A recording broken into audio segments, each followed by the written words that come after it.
ప్రభునందు ప్రియమైన దేవుని వర్లారా, గత వారం మనం చెప్పుకున్న పాఠంలోని రెండవ భాగాన్ని ఈరోజు మనం పరిశీలిద్దాం. బైబిల్ నుంచి అది సేవకుని ఖరీదు, విలువ పెట్టి కొనబడిన వారు అని. దేవుడు తన పిల్లలను రక్షించుటకు పంపిన సేవకులు, ఎందరో సేవకులను పంపాడు. చివరిగా తన కుమారుని కూడా ఒక పరిచారకుడిగా చేసి పంపాడు. కానీ సమాజం ఆ సేవకులను గుర్తించలేదు, ఆ సమాజాన్ని చంపింది. ఆ సమాజం ఆయనని చంపింది. సమాజం ఆయనని గుర్తించలేదు, స్వీకరించలేదు. సేవకుని యొక్క విలువ తెలియలేదు. ప్రియులారా, సేవకుడు ఎంతటి విలువైనవాడు అన్నది అతని అవసరత ఏర్పడినప్పుడు మనకు అర్థమవుతుంది. ఈరోజు ప్రపంచం అంతా వణికిస్తున్న కరోనా వైరస్ మనకు తెలుసు.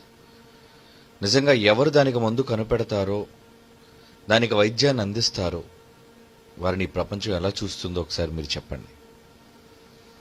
దేశాలు సైతం వణికిపోతున్నాయి అంటే అలాంటప్పుడు వాళ్ళని రక్షించే ఒక ఔషధాన్ని కనిపెట్టిన వాడు ఎంతటి ఘనుడవుతాడు. ప్రియులారా, సేవకుడు కూడా అటువంటి వాడు.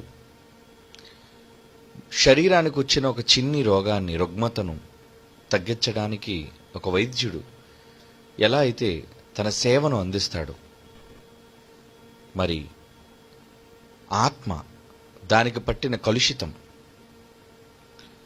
దానిని నివారించే ఔషధం,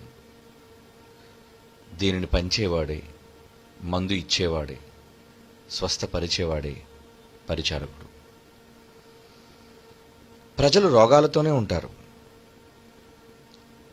ఏది మంచి ఏది చెడు అని తెలుసుకొనలేని పరిస్థితిలో ప్రజలు ఉన్నప్పుడు వారికి ఏది యుక్తమైనదో ముందుగా తెలుసుకొని దానిని ప్రజలకు అందించేవాడే నమ్మకమైనవాడు.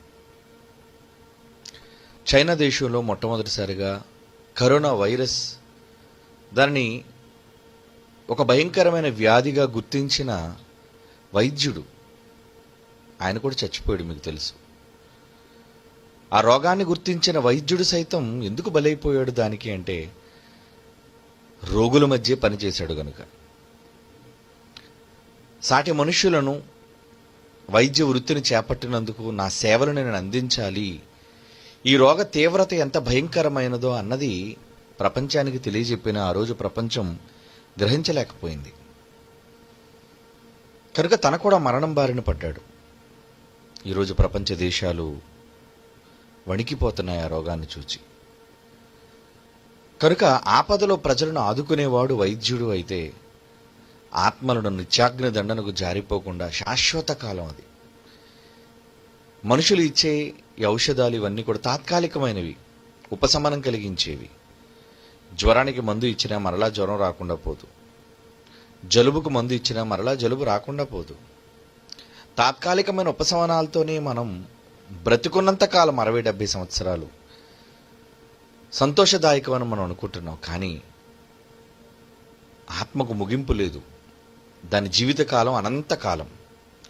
అటువంటి అనంతకాలాన్ని బాగు చేసేది ఎవరు? దానికి వైద్యాన్ని ఇచ్చేది ఎవరు? దానికి ఉన్న కల్మషాన్ని, ఆత్మ రోగాన్ని శుద్ధి చేసేది ఎవరు? దానికి ఒకే ఒక్క సమాధానం, సేవకుడు. కనుక అతని విలువ ఏంటో ఈ సమాజానికి ఇప్పుడు తెలియదండి. కన్ను మూసిన తరువాత నిత్యాగ్ని దండలలో, అగ్ని జ్వాలలలో యాతన పెట్టబడుతున్నప్పుడు సేవకుని విలువ ప్రతి మనిషికి అర్థమవుతుంది.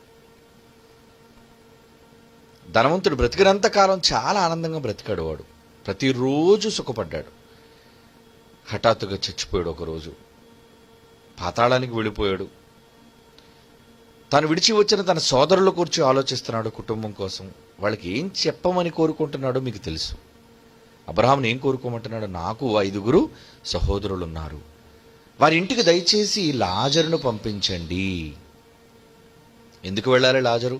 చెప్పాలి, ప్రకటించేవాడు కావాలి, లాజరు మాట అయితే వాళ్ళు నమ్ముతారు, లాజరు మాట అయితే వాళ్ళు వింటారు.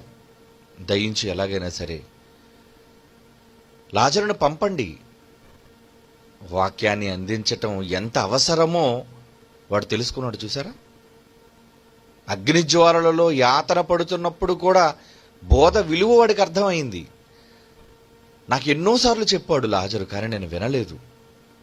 ఇప్పుడు మాత్రం అదే లాజరు నా అన్నదమ్ములకు చెప్పాలి అని వాడు భావిస్తున్నాడు. అంటే అక్కడికి వెళ్ళిన తరువాత సేవకుని యొక్క ఖరీదు, విలువ అర్థమైంది. కొందరు బండగా సామెత చెప్తారు, మొగుడు చేస్తే గాని ఆవిడకు బుద్ధి రాదట. అంటే బ్రతికున్నంతకాలం ఆయన విలువ తెలీదు. చనిపోయిన తరువాత ఆయన అవసరత ఏర్పడినప్పుడు, ఆయన వలన కలిగిన ఆదరణ లేనప్పుడు తెలుస్తుంది. కనుక ఈరోజు సమాజం సేవకుడు అనగానే చాలా చిన్ని చూపు చూస్తుంది. సేవకుడు అనగానే పని పాటు లేక బైబిల్ పట్టుకుని తిరిగేవాడండి. వీధుల వెంబడ, పట్టణాల వెంబడ, ఊర్ల వెంబడ తిరుగుతూ ఉంటారని క్రైస్తవులతో పాటు ఇక బయట వాళ్ళు కూడా, నమ్మని వాళ్ళు కూడా సేవకులను అలాగే చూస్తున్నారు. అందుకే వారిని దాడి చేస్తున్నారు, దండిస్తున్నారు, హింసకు గురి చేస్తున్నారు. వారు చెబుతున్న మాటలు ఎంత విలువైనవో అన్నది వాళ్ళకి అర్థం కావటం లేదు. వాళ్ళు మేలు కోరి అతను వాళ్ళ దగ్గరకు వచ్చాడు, దేవుడు పంపగా అతను వచ్చినవాడు అన్న విషయం వాళ్ళకి అర్థం కావటం లేదు. ప్రియులారా, నీ ప్రాణం ఎంత విలువైనది, దాని ఖరీదు. పాతాళానికి వెళ్ళిపోయిన తరువాత తిరిగి రాని లోకం అది, క్షమాపణ లేని లోకం అది. క్షమించమని ఒకరు వేడుకున్నా, పశ్చాత్తాపం నీకు వచ్చినా మరలా జీవితాన్ని మంచిగా బ్రతికే అవకాశం లేని లోకం అది. కనుక అక్కడ బోధ నీకు ఉపయోగం లేదు. అక్కడికి నీవు వెళ్లకుండా ఉండాలి అంటే సేవకుడు, ప్రకటించేవాడు, వాక్యోపదేశకుడు. ఈ సమాజానికి గాలి ఎంత అవసరమైనదో మనం అంతే కదండి. మనకి ముఖ్యమైనది ఆహారం కంటే ముందు మొట్టమొదటిసారిగా మనిషికి కావలసినది ప్రాణవాయువు, ఆక్సిజన్. అది ఉంటేనే, ప్రాణం ఉంటేనే, ప్రాణవాయువును తీసుకోగలిగితేనే నువ్వు ఆనందించే ఏ సుఖమైనా కావచ్చు, నువ్వు స్వీకరించే ఏ సంతోషమైనా కావచ్చు. కనుక అన్నిటికంటే అది ముఖ్యమైనది. ఇది ఎందుకు నేను చెప్పాను అంటే, ప్రతి మనిషికి ప్రాణవాయువు, ఆక్సిజన్ ఎంత అవసరమో ఈ లోకంలో, మరో లోకంలో ప్రతి మనిషి బ్రతకాలి అంటే సేవకుడు ప్రాణవాయువు లాంటివాడు, ప్రకటించేవాడు శ్వాస లాంటివాడు, ఊపిరి లాంటివాడు, నిన్ను బ్రతికించేవాడు అని అర్థం. మరో లోకంలో కూడా బ్రతకడానికి నీకు అవకాశం కల్పించేవాడు అని అర్థం. కనుక ప్రకటిస్తున్నాడు అంటే ఎందుకు ప్రకటిస్తున్నాడు, ఎందుకు ప్రకటించమని కోరుకున్నాడు అంటే ప్రకటించాలి. ప్రకటించకపోతే మీరు మార్పు చెందరు. మార్పు చెందకపోతే మీ ఆత్మ నిత్యాగ్ని దండనకు వెళ్ళి శిక్షకు లోనవుతుంది. ఆ శిక్ష ఎంతకాలం? అనంతకాలం. నిత్య శిక్ష నుంచి తప్పించుకోవాలి అంటే నిన్ను తప్పించే ఒకే ఒక్క నాథుడు సేవకుడు, ప్రకటించేవాడు. మీకు తెలుసు, ఫిలిప్పుకు దేవుని వాక్కు వచ్చి పరిగెత్తుకుని వెళ్ళు ఫిలిప్పు అంది. ఎక్కడికి? నపుంసకుడు వెళుతున్నాడు, ప్రార్థన ముగించుకుని వెళ్ళిపోతున్నాడు, యెరూషలేము నుంచి తన ఇథియోపియాకు వెళ్ళిపోతున్నాడు. నువ్వు వెళ్ళు. చదువుతున్నాడు, బైబిల్ ఉన్నది అతని దగ్గర, యెషయా గ్రంథాన్ని చదువుతున్నాడు. కానీ అతనికి ఆ మాటలు అర్థం కావటం లేదు. నాకెవడైనా ప్రకటించకపోతే నాకు ఎలా తెలుస్తుంది? ఫిలిప్పు వెళ్ళి అడిగిన మొదటి ప్రశ్న ఏంటి? రథము ఆపమన్నాడు. అపోస్తలుల కార్యాలు 8వ అధ్యాయంలో ఆ సందర్భం మనకు తెలుసు. పరిగెత్తుకుని వెళ్ళాడండి. అతను రథం మీద వెళ్తున్నాడు, ఇతను కాలినడకన వెళ్ళాడు. సేవకుడు ఫిలిప్పు, పరిచారకుడు, ఎన్నుకోబడిన 7గురిలో ఒక్కడు. స్టెఫెను తర్వాత వాడు ఫిలిప్పు. ఆయనకు దేవుని వాక్కు వచ్చి చెప్పింది నువ్వు వెళ్ళు అన్నప్పుడు పరిగెత్తుకుని వెళ్ళి రథము నిలుపుమని చెప్పి మొట్టమొదటి ప్రశ్న ఏం వేస్తున్నాడు చూడండి. అపోస్తలుల కార్యములు 8వ అధ్యాయం 30వ వచనం. అపోస్తుల కార్యములు 8వ అధ్యాయం 30వ వచనం ఏమంటున్నాడు? ఫిలిప్పు దగ్గరకు పరిగెత్తుకుని పోయి అతడు ప్రవక్త అయిన యెషయా గ్రంథమును చదువుచుండగా విని నీవు చదువునది అయ్యా మీరు చదువుతున్నది మీరు గ్రహిస్తున్నారా అని అడుగగా అతడు ఎవడైనను నాకు త్రోవ చూపకుంటే, ఎంత మంచి మాట అన్నాడు, త్రోవ, నాకు మార్గం కావాలి, త్రోవ చూపకుంటే ఎలాగు గ్రహింపగలను? రథమికి తనతో కూర్చుండమని మీరు చెబుతారా? అయ్యా రండి, రథమికి నాతో కూర్చొని దయచేసి నాకు చెప్పరా. వేడుకుంటున్నాడు చూడండి, వేడుకుంటున్నాడు, సేవకుణ్ణి వేడుకుంటున్నాడండి. నపుంసకుడు, అతడు సామాన్యుడు కాదు. అతడి స్థాయి ఏంటి? ఐతోపీల రాణి అయిన కందాకే కింద ధనాగారం అంతటికి మంత్రి, ఫైనాన్షియల్ మినిస్టర్. ఇథియోపియా దేశానికి అతను ఆర్థిక శాఖ మంత్రి. ఒక మంత్రి స్థానంలో ఉన్న ఆయన ఒక సేవకుడు బతిమాలుకుంటున్నాడు, అయ్యా నాకు తోవ చూపించకపోతే నాకు ఎలా తెలుస్తుంది అయ్యా, రథమిక నాకు చెప్పరు. తెలుసుకున్నాడు, మార్గాన్ని విశదంగా నేర్చుకున్నాడు, వెంటనే బాప్తీసం పొందాడు, సంతోషిస్తూ తన మార్గాన్ని వెళ్ళిపోయాడండి. బైబిల్లో కిందకి వెళితే అదే ఉంటుంది సందర్భం. అంటే పరలోకానికి బాట తెలుసుకున్నాడు. ఒకవేళ తెలుసుకోకపోతే, పుస్తకాలు ఉన్నాయి కదండి, పత్రికలు ఉన్నాయి కదండి, బైబిల్ ఉంది కదండి, ముద్రించబడింది కదండి, చదువుతున్నారు కదండి, చదివితే గ్రహింపు ఉంటే నీకు బోధకుడు ఎందుకు, ఇంకా పరిచారకుడు నీకెందుకు, నీకు విశదీకరించి చెప్పవలసిన సేవకుడు అవసరత ఏముంది? అంటే అందరూ బైబిల్ చదివి మార్పు చెందలేరు. బైబిలు క్లుప్తంగా రాయబడింది, సంక్షేపంగా రాయబడింది. సంక్షేపముగా రాయబడిన మాట మీరు ఎలా చదవాలి? చదివితే మీరు గ్రహిస్తారా? అందరూ గ్రహింపు ఉందా? లేదండి. అలా అనుకుంటే టెక్స్ట్ బుక్లు దొరుకుతున్నాయండి, దొరకటం లేదా? గైడులు దొరకటం లేదా? కళాశాలల్లో ఏవైతే పాఠాలు బోధిస్తున్నారో ఆ పాఠాలన్నీ కూడా టెక్స్ట్ బుక్ల రూపంలో, గైడుల రూపంలో ఉన్నాయి. పుస్తకాల దుకాణాల్లో అవి లభ్యమవుతున్నాయి. మరి వాటిని చదివి పాస్ అయిపోలేరా? లేదండి. మాస్టారు కావాలి, ప్రకటించేవాడు నీకు కావాలి, వివరించి చెప్పేవాడు కావాలి, సందేహం వస్తే నీ సందేహాన్ని నివృత్తి చేసేవాడు కావాలి. అతడండి బోధకుడు, మాస్టారు, గురువుగారు, ఉపాధ్యాయుడు. ఆ ఉపాధ్యాయుడే బైబిల్ నేర్చుకున్న సేవకుడు. అందరికీ రాదు కదా, అందరికీ తెలియదు కదా బైబిల్ నేర్చుకోవాలి. ఈరోజు చాలామంది డిగ్రీలు చేయటం లేదు. బీబీటీ చేయటం అంత అవసరమా?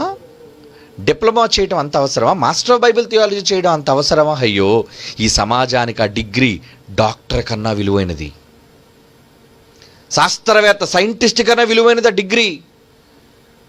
సేవకుని యొక్క విలువది. ఎందుకంటే నువ్వు నేర్చుకోవాలి, నేర్చుకొని రాబోయే లోకానికి భూమి మీద బ్రతుకున్నప్పుడే మనిషి చనిపోయే ముందు చెప్పవలసిన పాఠాలు. ఉపాధ్యాయుడు కావాలి నువ్వు. ఎంత భాగ్యం అది! ఎంతోమందిని దేవుని వైపు త్రిప్పడానికి, ఆయన మార్గంలో నడిపించడానికి నువ్వు చూపించే బాట అయ్యాది. మలాకి గ్రంథం 2వ అధ్యాయం 6వ వచనం. మలాకి గ్రంథం 2వ అధ్యాయం 6వ వచనం చూడండి ప్రియులారా, ఏమంటున్నాడు? సత్యముగల ధర్మశాస్త్రమును బోధించుచు దుర్బోధను ఏమాత్రము చేయక సమాధానమును బట్టి యథార్థతను బట్టి నన్ను అనుసరించి నడుచుకుని వారే దోషము నుండి అనేకులను త్రిప్పిరి. దోషము నుంచి త్రిప్పేవారు, ఆత్మను రక్షించేవారు ఉపాధ్యాయులు, బోధించేవాళ్ళు అంటున్నాడు. చూడండి, బోధకులు. ఈ ప్రపంచంలో అన్నిటికంటే పెద్ద పోస్ట్ అంటూ ఏదైనా ఉంటే అది ప్రీచర్. ఏమనుకుంటున్నారు? Preacher, pastor. ఈరోజు పాస్టర్ అనేసరికి మన భాషలో ముఖ్యంగా మన హైందవ సోదరుల మధ్య పాస్టరా మీరు అంటే ఏ దిక్కులేనుడు పాస్టర్ అని అలా మారిపోయింది సమాజం. దాని విలువ తెలియనిదిగా ఉంది. నిజానికి అతను బోధించే మాటలు ఎంత విలువైనవో, వారి ఆత్మలను రక్షించేవో వాళ్ళకి తెలియటం లేదు. పాస్టరా, మీ పిల్లలు ఏం చేస్తున్నారు? IAS, wonderful. IPS wonderful, engineer okay very good, doctor అబ్బాబో చాలా గొప్పది, సాఫ్ట్వేర్ ఇంజనీర్ చాలా గొప్ప అనుకుంటారు కదా. మీ పిల్లలు ఏం చేస్తున్నారు? పాస్టర్. ఆహా, సేవకుడు. నీ పిల్లలను సేవకుడుగా నువ్వు మారుస్తున్నావంటే ఆ విద్య యొక్క విలువ నీకు ఎక్కడ తెలీదు. దిక్కుమాలి మానవ ప్రపంచాన్ని కళ్ళ ముందు జరుగుతున్న ఈ రంగుల ప్రపంచాన్ని చూసి 60 ఏళ్ళు బతికే ఈ తాత్కాలికమైన జీవితంలో ఇవి పెద్ద డిగ్రీలు గొప్పవని నువ్వు అనుకుంటున్నావేమో. ఈ విద్య యొక్క విలువ ఎక్కడుందో తెలుసా? మరో లోకం, శాశ్వతమైన లోకం, ఎల్లప్పుడూ నువ్వు జీవించవలసిన లోకం, ప్రతి మనిషి అక్కడికి రావలసిన లోకం. అది పాతాళమా పరలోకమా? ఆ లోకంలో నువ్వు బ్రతికించడానికి పరలోకపు పౌర విద్య అన్నారు. అందుకే పరలోకపు విద్య బైబిల్. దానిని చేయడం అంటే హీఈస్ నథింగ్ బట్ పాస్టర్, వాక్యోపదేశకుడు, వాక్యాన్ని నేర్చుకుని బోధించేవాడు, ప్రకటించేవాడు, సేవకుడు, పరిచారకుడు. వాక్యం అర్థమైతే ఇవన్నీ అతనికి అర్థమవుతాయి. అతను అలాగే జీవిస్తాడు. ఇప్పుడు మీలో ఎందరూ చెప్పండి సేవకులుగా మారాలి అనుకుంటున్నారు? యేసుక్రీస్తు వారు అన్నీ విడిచిపెట్టేసి బోధకుడు ఎందుకయ్యాడు? యేసుప్రభువుని ఏమని పిలిచారు? బోధకుడా. అవునా? యేసుప్రభుని ఏం పిలిచారు చెప్పండి? శాస్త్రులు, పరిసయ్యులు, ప్రజలందరూ ఆయన దగ్గరకు వచ్చి బోధకుడా, నువ్వేనయ్యా బోధకుడివి, టీచర్, మాస్టర్, నువ్వు మాకు నేర్పించే పాస్టర్. బోధకుడయ్యాడు ఆయన. అప్పటికి రాజులు ఉన్నారు, అధికారులు ఉన్నారు, గొప్ప గొప్ప పోస్టులు ఉన్నాయి ఆ రోజు. ఆ పోస్టులు ఏవి ఎన్నుకోకుండా యేసుక్రీస్తు వారు భూమి మీద ఏ పోస్ట్ కావాలని కోరుకున్నారు? నాన్న నాకు బోధకుడు పోస్ట్ ఈ నాన్న, టీచర్గా వెళ్ళిపోతాను నేను. సహజంగా ఎవరైనా మీకు చాయిస్ ఇచ్చారనుకోండి, నువ్వు ఐఏఎస్ అధికారం అవుతావా లేదంటే స్కూల్లో బీఈడి టీచర్ అవుతావా అని అంటే ఎవరైనా ఏం కోరుకుంటారు? నేను ఐఏఎస్ అయిపోతానండి, టీచర్ ఎందుకండి? కానీ ఒక ఐఏఎస్ కలెక్టర్ ఆ కుర్చీలో కూర్చోవాలన్నా వాడికి బోధ చేసేది ఎవరు? ఒక గురువు, మాస్టారు. ఒక శాస్త్రవేత్త అయినా వాడు అక్కడి నుంచే రావాలి. ఎక్కడి నుంచి? బడి నుంచి. బడిలో పాఠాలు నేర్చుకునే రావాలి. ఎంతటి వాడైనా, ఎవడైనా పరలోకానికి వెళ్ళాలి. ఎవడైనా, ఎంతటి వాడైనా ఉపాధ్యాయుడి దగ్గర నేర్చుకొని. ఈరోజు నేను చాలా గర్వంగా ఫీల్ అవుతున్నానండి. I'm a preacher, I'm a pastor. నేను ఒక ఉపాధ్యాయుడిని, ప్రొఫెసర్. ఏమండి మా పేరు ముందు ఏముంటుంది? Doctor and professor Prasannababu. దేంట్లో ప్రొఫెసర్? ప్రొఫెస్ అనగా ఉపదేశం, ఉపదేశించటం, ప్రకటించటం. నేను నేర్చుకున్నది, చదువుతున్నది మీకు నేర్పిస్తున్నాను. ఎంత విలువైనదో తెలుసా? దీని విలువ మీకు అర్థం కాదర్రా. క్యాష్ వచ్చేది విలువైనది అనుకుంటున్నారు, కానీ దీనికోసం అందుకే అంతా అన్నిటినీ విడిచిపెట్టి దీన్ని కొనుక్కోండి. పోయిన భాగంలో చెప్పాను ఏమని? మీ సంపాదన అంతయు ఇచ్చి బుద్ధి సంపాదించు, జ్ఞానం. అదేనయ్యా నిన్ను కాపాడేది. దానిని విడిచిపెట్టి దిక్కుమాల చిత్తు కాగితాలు కొనుక్కుంటావేంట్రా? ఐఏఎస్ ఒక చిత్తు కాగితం, ఐపీఎస్ ఒక చిత్తు కాగితం, లోకంలో సైంటిస్ట్ ఒక చిత్తు కాగితం. ఇవన్నీ చిత్తు కాగితాలు, డిగ్రీలు. కానీ అది ఈ లోకానికి సంబంధించినవి. అనంత లోకమైన, అనంత కాలానికి సంభవించిన ఒక గొప్ప డిగ్రీ, ఉన్నతమైన డిగ్రీ ఏంటో తెలుసా? అక్కడ నిన్ను పరలోకాన్ని నువ్వు వెళితే మీరు ఎవరండి? నేను ప్రొఫెసర్ అండి. వందనాలండి, నమస్కారం. దేవదూతలు దాన్ని బట్టే నీకు గౌరవం ఇస్తాయి. నేను సభ్యుడినండి అంటే నువ్వు సభ్యుడివా అంటే ఇడు వినేవాడు అనమాట. ఇడు స్టూడెంట్, ఇడు కాదు, ఉపాధ్యాయుడు, లెక్చరర్.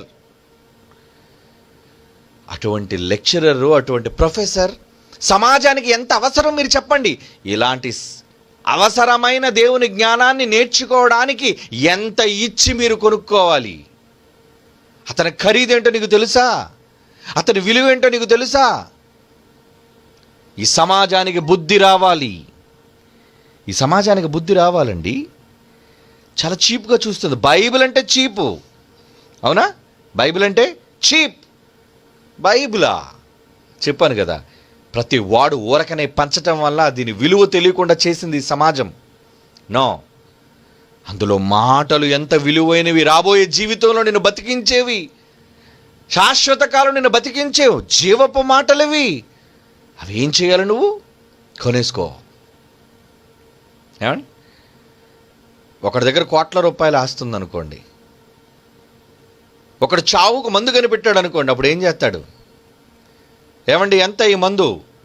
మీ దగ్గరున్న ఆస్తి అంతా కూడా ఇచ్చేయాలండి. ఎన్ని 100 కోట్లు అంటే అన్ని 100 కోట్లు. అప్పుడు వాడు ఏం చేయాలి? తెలివైన వాడైతే ఏం చేయాలి చెప్పండి? రే, నా 100 కోట్లన్నీ ఇచ్చేసి నేను ఆయుష్ను కొనేసుకుంటాను. నువ్వు బతుకుంటేనే కదా అనుభవించగలవు. కనుక బుద్ధి గలవాడు, జ్ఞానవంతుడైన వాడు ముందు తన ఆస్తి అంతా ఇచ్చి జీవితకాలాన్ని సంపాదించుకోవాలి. బుద్ధిహీనుడైతే ఏం చేస్తాడు? నాకు జీవితకాలం వద్దు కానీ నా ఆస్తి నేను ఎవరికి ఇవ్వను. ఎంతకాలం అనుభవిస్తావు? అనుభవించి చస్తావు. అనంతకాలం అనుభవించే జీవితం కావాలా? 60 సంవత్సరాలు ఎంత అనుభవించేస్తావు నువ్వు ఈ కోట్ల రూపాయలని? అంటే అనంతమైన జీవితం కోసం కోట్ల రూపాయలను దాచుకొని వదులుకున్నావంటే నువ్వు పిచ్చివాడు కాకపోతే ఏమనాలి? శాశ్వత కాలం బ్రతుకుందన్న సంగతి తెలిసి దానికోసం పెట్టుబడి పెట్టకుండా భూ సంబంధమైన జ్ఞానం కోసం నువ్వు పెట్టుబడి పెట్టి దీన్ని తృణీకరిస్తున్నావు అంటే నువ్వు ఎంత మూర్ఖుడివి. ఇప్పుడు తెలియదు నీకు ఇది. సేవకుని విలువ కానీ సేవకుని ఖరీదు కానీ నీకు అర్థం కాదు ఇప్పుడు. నిజంగా సేవకుడైన వాడు కష్టపడుతుంటే అతనిని ఎక్కడ ఉన్నా పెంచి పోషించాలి. అయ్యా, మీలాంటి వాళ్ళు మమ్మల్ని విడిచిపెట్టి వెళ్ళకండి అయ్యా, మీరుంటేనే మాకు జ్ఞానోపదేయం, మీరుంటే మాకు జ్ఞానోపదేశం, మీరు లేకపోతే మాకు శూన్యం. కనుక ఎప్పుడు ప్రొఫెసర్ని, లెక్చరర్ని, సేవకుల్ని స్వచ్ఛమైన చెప్పేవాళ్ళని సుమా, దొంగలు కాదు. చాలామంది దొంగ పాస్టర్లు ఉన్నారు, దొంగ సేవకులు ఉన్నారు, వాక్యం మీద అవగాహన లేని వాళ్ళు ఉన్నారు, వాక్యంలో తప్పుడు విధానంగా బోధించే వాళ్ళు ఉన్నారు. కాదండి, వాళ్ళందరూ సేవకులు కాదండి. నిజంగా నిష్ఠాగరిష్టంగా నిష్ణాతులుగా మారటం, సబ్జెక్ట్ బైబిల్లో మొత్తం అన్నీ తెలుసుకునేవాళ్ళు, అలాంటి వాడిని మీరు దూరం చేసుకోకూడదు ఎప్పుడు. ప్రతి ఊరికి డాక్టర్ అవసరం కదండి, అవునా? మాకు డాక్టర్ అక్కర్లేదని ఏ ఊరిని అందనుకోండి, ఏమనాలి?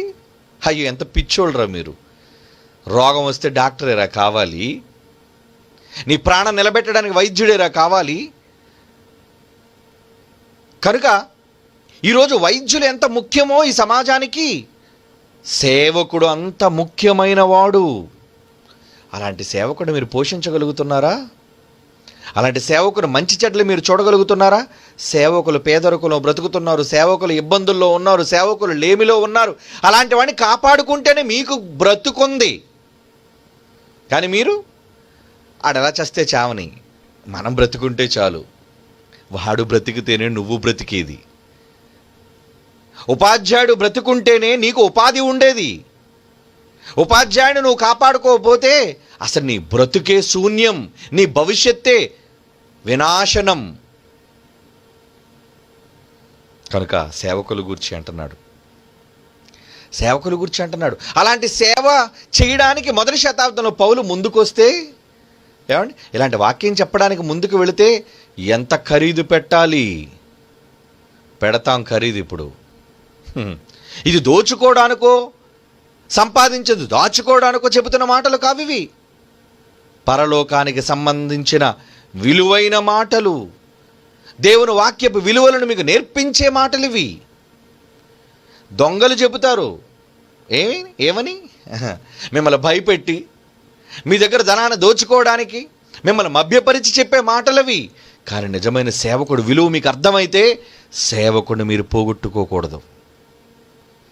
మొదటి శతాబ్దంలో పౌలు లాంటి మహాభక్తుడు, సేవకుడు అన్నిటినీ విడిచిపెట్టి సేవే అనుకున్నాడండి. ఉద్యోగం లేదండి ఆయనకి. గుర్రాల మీద తిరిగిన వ్యక్తి, అధికార పత్రాలు ప్రభుత్వం దగ్గర నుంచి, గవర్నమెంట్ నుంచి అధికారము పొందిన వ్యక్తి. అలాంటి వాడు ప్రభువును నమ్ముకున్న తర్వాత అధికారాన్ని విడిచిపెట్టి, గుర్రాలను విడిచిపెట్టి సేవే సమస్తం అనుకుని దిగిపోయాడండి. అలాంటి సేవకుడిని ఎవరండి పోషించారు? అలాంటి సేవకుడిని ఎవరండి చూసుకున్నారు? చూసుకోలేదండి. ఉన్నాయి సంఘాలు, కొలసి సంఘం, దెస్సలోనిక సంఘం, అకయ సంఘం, బెరయ సంఘం, ఆసియాలో సంఘాలు, యూరోప్లో సంఘాలు, ఎన్నో సంఘాలు. కానీ ఎన్ని సంఘాలండి ఆయనకు భోజనం పెట్టాయి? ఎన్ని సంఘాలండి ఆ సేవకుని గుర్తించి ఆయన అవసరతను తీర్చాయి?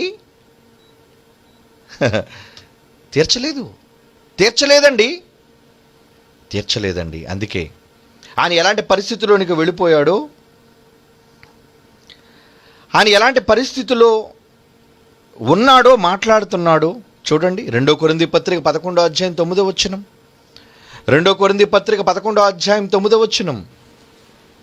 నేను మీ యొద్ద ఉన్నప్పుడు 2 కొరింథీ పత్రిక 11వ అధ్యాయం 9వ వచనం. నేను మీ యొద్ద ఉన్నప్పుడు నాకు అక్కర కలిగి ఉండగా, నాకు అవసరత కలిగింది. అవసరత ఎవరిని అడగగలడు చెప్పండి? నాకు అవసరత కలిగి ఉండగా నేనెవరి మీదను భారం మోపలేదు. నేను ఎవ్వరి మీద భారం మోపలేదే. మాసిదోనియ నుండి సహోదరులు వచ్చి పాపం నా అవసరత తెలుసుకొని మీ ఊర్లో నేను సేవ చేస్తుంటే ఇక్కడున్న దౌర్భాగ్యులు, వాక్యం వింటున్న వాళ్ళు, ఉపాధ్యాయుడి దగ్గర నుంచి మంచి మంచి మాటలు నేర్చుకుంటున్న వాళ్ళు అవసరం తీర్చకపోగా ఎక్కడి నుంచి వచ్చారటండి వాళ్ళు? మాసిదోనియా నుండి సహోదరులు వచ్చి నా అక్కర తీర్చిరి. ప్రతి విషయంలోనూ అతని అవసరాలు తీర్చారటండి. సేవకుడు ప్రయాణంలో ఉన్నాడు, మందులు కావలసి ఉంటుంది, ఆహారం కావలసి ఉంటుంది, ప్రయాణానికి ఖర్చులు కావలసి ఉంటాయి, ఎన్నో అవసరతలు ఉంటాయండి. కానీ వాళ్ళు తీర్చలేదటండి. ప్రతి విషయములోనూ నేను మీకు భారముగా ఉండకుండా జాగ్రత్త పడి తిని, ఇక మీదట జాగ్రత్త పడుతున్న భలే శిష్యులురా మీరందరూ. ఏమండి అంటే మరి తీర్చిన వాళ్ళు ఎవరు అంటే వీళ్ళు తీర్చకూడదా? ఎక్కడి నుంచో వాళ్ళు తీసుకొచ్చి ఈయనకి సహాయం చేయాలా? మరి నువ్వేం చేస్తున్నావు ఎక్కడుండి? నీ ఎదురుగున్న నీ సహోదరుని, నీ సేవకుడిని చూసి ఏ రోజైనా అయ్యా మీరు ఏ అవసరతల్లో ఉన్నారు, మీ ఏ ఇబ్బందుల్లో ఉన్నారు చెప్పుకుంటాడండి? చెప్పుకుంటాడా మీతో? సేవకుడు చెప్పుకోడు మీతో. ప్రతి సేవకునికి ఎన్నో కష్టాలు, అవసరతలు, సమస్యలు ఉంటాయి. కానీ మీరు తెలుసుకోవాలి, మీకు మంచి మాటలు అందించాలి అంటే ఆయన కుటుంబం క్షేమంగా ఉండాలి, ఆయన ఆనందంగా ఉండాలి, ఆయన అప్పుల బాధ లేకుండా ఉండాలి, సమస్యలు లేకుండా ఉండాలి, ఆరోగ్యంగా ఉండాలి, మంచి ఆహారం తీసుకోవాలి. ఏమండి మరి అలా సేవకుడు ఆరోగ్యంగా ఉంటేనే కదా, ఆయన బ్రతుకుంటేనే కదా మీరు బ్రతికేది. కనుక ఆయన బ్రతికించుకోవడానికి ఏం ప్రయత్నం చేస్తున్నారు మీరు? వాక్యం అయితే వినేస్తున్నారు. ఇప్పుడు పౌలు గారు కూడా చెప్తుంది ఎలాంటి వాళ్ళంటే, ఇదిగోండి కేవలం వాక్యం వాళ్ళ కోసం చెప్తున్నాడు. వీళ్ళు ఎలాంటి వాళ్ళు? వినటమే. పౌలు గారు వచ్చారండి, గొప్ప ప్రసంగికుడు, అయ్యా చెప్పండి మంచి పాఠం ఈరోజు ఏంటి, కొత్త పాఠం, కొత్త సబ్జెక్టు. సహజంగా మీలో చాలామందికి ప్రసన్నబాబు ఆదివారం ఆయన వస్తున్నారంటే ఏదో ఒక సబ్జెక్ట్ ఉంటుంది, ఏదో ఒక టైటిల్ ఉంటుంది. అది మీకు తెలుసు, నేను చెప్పవలసిన పని లేదు. అందరిలాగా ఏదో మాట్లాడేవాడు కాడు. ఒక టైటిల్ పెడతాడు, ఆ టైటిల్ మీద చాలా సందర్భాలను బైబిల్ నుంచి తీసి ఎవరూ చెప్పలేని కోణంలో మంచి మంచి సంగతులు చెబుతాడు ప్రసన్నబాబు. అది మీకు తెలుసు. ఇప్పుడు కాదు, గత చాలా సంవత్సరాలుగా ప్రతి పాఠం పేరు వింటే మీకు అర్థమవుతుంది ఎలా ఉంటుందో ఆ పాఠం అని. ఎందరో ఆ పాఠాలు విని కన్నీళ్లు పడుతున్నారు, ఎందరో ఆ పాఠాలు విని ఆనందపడుతున్నారు. అబ్బా ఇలాంటి జ్ఞానం మేము వినలేదండి అని. అది నా జ్ఞానం కాదులేండి, దేవుడి దగ్గర నేర్చుకున్న జ్ఞానం. ఈ పుస్తకంలో రాయబడిన మాటలు చదివి నేర్చుకున్న జ్ఞానం, నా తండ్రి దగ్గర నేను నేర్చుకున్న కొంత జ్ఞానం. ప్రియులారా, పౌలు గారు మంచి మంచి మాటలు చెప్పడానికి ఆయన వస్తే వినడానికి వీళ్ళు అలవాటు పడి ఆయన అవసరతలు చూడట్లేదటండి. అందుకు ఏమంటున్నాడు 9వ వచనంలో, నేను మీ యొద్ద ఉన్నప్పుడు నాకు అక్కర కలిగి ఉండగా నేను ఎవరి మీద భారము మోపలేదు. మాసిదోనియాలో నుండి సహోదరులు వచ్చి నా అక్కర తీర్చిరి. మరి ఎక్కడున్న వాళ్ళు ఏమైపోయారు? కొరింథీలో ఉన్న వాళ్ళు ఏమైపోయారు? కొరింథీకి సంఘానికి కదండి రాస్తున్నాడు. అంటే ఇక్కడ ఉన్న వాళ్ళు పట్టించుకోరా మీరు? వాళ్ళు ఎక్కడి నుంచో మాసిదోనియా నుంచి వచ్చి పౌలు గారు అవసరతలు తీర్చాలా? పౌలు గారు తీసేసుకున్నారు, పౌలు గారు డబ్బులు తీసేసుకున్నారు. ఇదే కదండి. ఇస్తే ఇస్తున్నాం అడుగుతున్నారు. ఈరోజు చూడండి చాలామంది సేవకుల మీద దుమ్మెత్తిపోతుండే ఏమని, డబ్బులు అడిగేస్తున్నారు. మరి అడగకపోతే ఎలా బ్రతుకుతాడు? వేరే వ్యాపారం లేదే, వేరే ఉద్యోగం లేదే. ఇప్పుడు నాకు ఏమైనా వ్యాపారం ఉందనుకోండి, నాకు ఏమైనా సంపాదన ఉందనుకోండి, అప్పుడు మీ దగ్గర నేను చేయి చాపాల్సిన అవసరం లేదు. నాకు 24 గంటలు 31 రోజులు 365 రోజులు సంవత్సరం అంతా కూడా ఇదే దేవుని పనిలో ఉన్నప్పుడు బైబిల్ చదవడం, మీకు మాటలు నేర్పించడం, ఇవన్నీ నేర్పించే పనిలో ఉన్నప్పుడు మరి నా అవసరత తీర్చేదెవరు? నా కుటుంబ అవసరతలు తీర్చేదెవరు? సేవకుల అవసరతలు తీర్చేది ఎవరు? సేవకులు అంటే మంచి మాటలు చెప్పాలి, మీకు కొత్త సంగతులు నేర్పించాలి, పరలోకానికి మిమ్మల్ని తీసుకెళ్ళిపోవాలి. మరి సేవకుడు ఎలా బ్రతకాలో ఏ రోజని మీరు ఆలోచిస్తున్నారా? పట్టించుకోలేదండి పౌలు గారిని, పట్టించుకోలేదు. ఏమండి, పట్టించుకోలేదు. అందుకే పౌలు అంటున్నాడు 9వ అధ్యాయం, 1 కొరింథీ పత్రిక 9వ అధ్యాయం, దేవుడు అవకాశం కల్పించాడు. ఏమని? రూల్ చెబుతున్నాడు చూడండి. రూల్, బైబిల్లో చెప్పిన రూల్, చట్టం. 1 కొరింథీ పత్రిక 9వ అధ్యాయం 14వ వచనం ఏమంటున్నాడు అక్కడ? సువార్త ప్రచురించువారు సువార్త వలన జీవింపవలనని ప్రభువు నియమించి ఉన్నాడు. ఎవరు నియమించారు? నేను బైబిల్ పట్టుకొని వెళ్తున్నానండి. ఎస్, నాకు రైట్ ఉంది డిమాండ్ చేయడానికి. దేన్ని బట్టి? మీరు వాక్యం ఉచితంగా చెప్పాలండి. పోయినసారి చెప్పాను కదా, ఉచితం అన్నమాట దేనికి వాడాలో తెలుసా? బైబిల్లో ఉచితంగా తీసుకున్నావు కాబట్టి ఉచితంగా పంచు అని దేవుడు అన్నాడు. దేనికోసం? వాక్యం కోసం కాదు. అది దేవుడు వాళ్ళకి ఇచ్చిన శక్తి, వరం. దానికి నువ్వు ఖరీదు కట్టద్దు. చేయి, ప్రజలకు బ్రతికించు, దయ్యాలను వెళ్ళగొట్టు, రోగాలను స్వస్థపరచు, అది ఉచితంగా ఇమ్మన్నాడు. కానీ మరి దీని విషయం ఏమంటున్నాడు?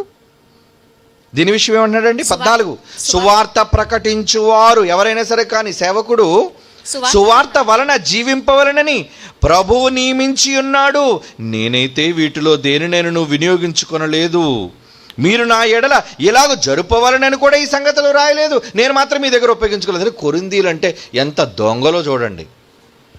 ఎక్కడో మాసిదోనియా వాళ్ళు ఇవ్వాలా? ఎక్కడో ఫిలిప్పీ సంఘం పంపించాలా ఎపఫ్రోదితుని? ఏమండి, మరి పౌలు గారు ఉద్యోగం చేశారు కదండి. పౌలు గారు సేవ మానేసి సేవ చేసుకుంటూ డేరాలు కుట్టేసుకొని ఎన్ని కోట్లు సంపాదించాడు, ఎన్ని లక్షలు సంపాదించాడు డేరాలు కుట్టుకొని. అతనితో పాటు ఉన్న వాళ్ళకి అందరికీ భోజనం పెట్టడానికి, నాతో పాటు ఉన్నవారికి ఈ నా చేతులు కష్టపడ్డా అన్నాడు. అంటే 365 రోజులు ఆయన డేరాలు కుట్టే పోషించుకున్నాడా? ఒకళ్ళు డేరాలు కుట్టే తను తాను పోషించుకుని ఉద్యోగం చేసుకుంటే సహోదరులు ఎందుకు వచ్చి మరలా ఇతని అవసరతలు తీర్చాలి? మీరు చెప్పండి. అంటే డేరాలు 24 గంటల పని కాదు, అది నెల 30 రోజులు ఉండే పని కాదు. అది డేరా చిరిగిపోవాలి, ఎవడైనా ఇతని దగ్గరికి రావాలి, అయ్యా నా డేరాకి కన్నం పడింది అయ్యా అంటే సూది దారంతో ఈయన కొట్టాలి, ప్యాచ్ వేయాలి. ఏమండి, అలా చెప్తే మీకు అర్థం అవుతుంది. రోడ్ల మీద టైర్లు ప్యాచ్ చేసుకొని ఉంటారు. ఆడు ఎలా ఉంటాడు చెప్పండి? ఆడికి ఒక బెంచ్ కారు, ఆడికి మంచి భవనం, ఆడికి మంచి భోజనం ఉంటుందా? ఏముంటుంది చెప్పండి? ఎవడో టైరు ప్యాచ్ అయిపోవాలా, ప్యాచ్ అయితేనే కానీ వీడి దగ్గరికి రాడు. వచ్చిన తర్వాత వీడు టైర్కి ప్యాచ్ చేయాలి, రబ్బరు బాగా తోమి తోమి తోమి తోమి. చిన్నప్పుడు ఉండేదండి, ఇప్పుడైతే అంత స్టిక్కరింగ్ టైప్ వచ్చేసింది. అవునా? ఏంటి, రోజుకి కనీసం ఒక 100 బళ్ళు వచ్చేస్తండి ఎవరికైనా. ప్యాచ్ చేస్తే ఎంత ఇస్తాం మనం? ఇదిగో ఈ 10,000 రూపాయలు నీకు ఒక ప్యాచీకి ఇస్తానని ఎవడన్నా ఇస్తాడా? ఎంత? 50 తీసుకో అంటాడు. ఒక ప్యాచీకి 50. అలా డేరాలు కుట్టుకొని ఎన్ని 50లు సంపాదిస్తే ఎంతమందికి ఈయన భోజనం చేస్తాడు, ఎంతమందికి ఈయన భోజనం పెడతాడు? అందుకేనే ఆయన అవసరాలు తీర్చడానికి ఎవరెవరో సహాయం చేశారండి, సంఘాలు. నేను ఎవరికీ చెయ్యి చాపలేదని ఇక్కడ మాట్లాడుతూ మరి సంఘాల దగ్గర ఎందుకు ఈయన పుచ్చుకున్నాడు? వీళ్ళకు బుద్ధి రావాలని కొరింథీ పత్రికలు ఈ మాట చెబుతున్నాడు. బైబుల్ ఎలా చదవాలో BOUA నేర్పించాలి. మీకేం తెలుసు? అనుభవ జ్ఞానంతో నేర్పించే పాఠాలు ఇవన్నీ. పౌలు గారు ఇది అన్నారు కదండి, ఎవరి దగ్గర తీసుకోకూడదు కదండి, మరి ఎందుకండి చేయి చాపాడు పౌలు గారండి?